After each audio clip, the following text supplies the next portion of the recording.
As Chinese AI application DeepSeek surpasses American tech giants, the pushback has begun from the U.S. government.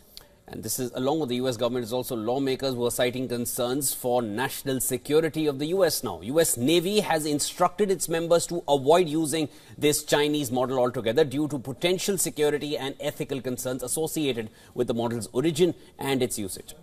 Several lawmakers have also weighed in with concerns about the application's access to U.S. users.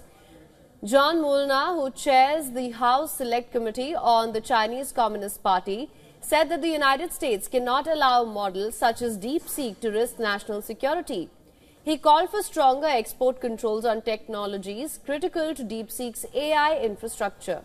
Now, the concerns are founded in Chinese law, which grants Beijing broad authority to access data from companies based in China. DeepSeek, which is based in the Chinese city of Hangzhou, notes in its privacy policy that the personal information that it collects from users is held on secure servers located in China. Now, according to the policy, the company says it collects information including users' device model, operating system, keystroke patterns or rhythms, IP addresses and system languages. It collects service-related diagnostic and performance information, including crash reports and performance logs. The fact that DeepSeek servers are based in mainland China differentiates it from TikTok. In an effort to mitigate U.S. regulatory concerns, TikTok's parent company, ByteDance, in 2022 moved all of its U.S. data to infrastructure owned by American software maker Oracle. DeepSeek's new reasoning AI model called R1 rivals technology from US AI giants like OpenAI, and the DeepSeek model is open source, meaning any AI developer can use it. On Monday, the DeepSeek app has surged to the top of Apple's App Store, dethroning OpenAI's ChatGPT. The rise of DeepSeek has wiped $1 trillion from leading US tech index, triggered predictions of turmoil for Silicon Valley.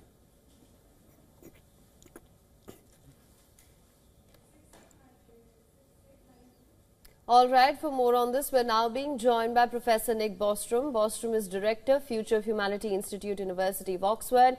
He's joining us from Montreal. Thank you so much for joining us on World DNA. Hello.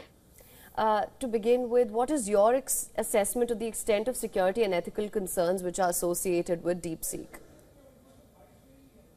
Well, I think it's a relatively early stage in what will become an increasingly prominent issue. AI, I think, is no longer just a kind of interesting academic research topic or even just a potentially profitable commercial application, but also now a key piece on the geopolitical strategy board.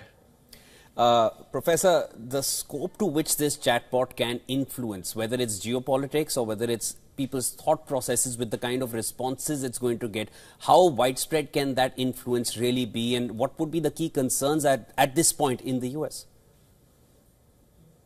I think it would be a mistake to focus too much on DeepSeek as it is now or AI as it is now and think of that as the issue, but this is a very rapidly moving field, and I think the focus amongst the security establishment is more about what will AI be a year from now, 2 years from now, 5 years from now.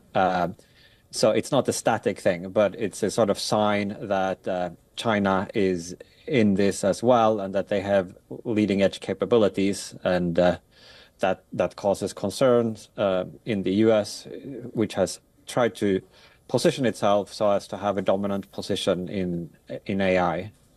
Right, and just to expand on that, of course, you're saying that this is not static, and we've seen the rapidly evolving nature of AI. That being said, what is your assessment of how actually it will be perhaps from a year from now or 5 years from now, and the impact that it can have on the economy going forward? I think the progress over the last several years has been remarkable, and I expect continuing very rapid advances.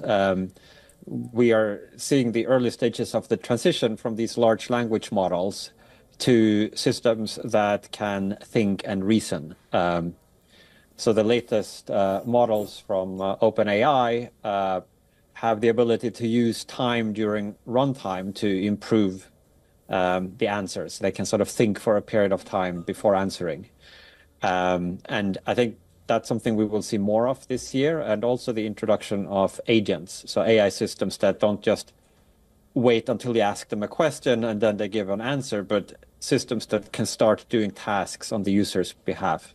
Initially, maybe on your laptop or desktop, running around and making restaurant reservations and such, but then increasingly longer-term tasks coming down the pike there. And also the AI systems we already have are being used in the AI labs and in the software industry as coding assistants. So they are starting to actually contribute to accelerating the AI development process itself. Professor Bostrom, thank you so much for joining us on World DNA. There are a lot of concerns regarding where that data is going to go and how it's going to get saved and how it's going to get used once it is saved on servers in China. Of course, that is something we will be tracking closely as the developments come out. That was Professor Bostrom joining us from Montreal.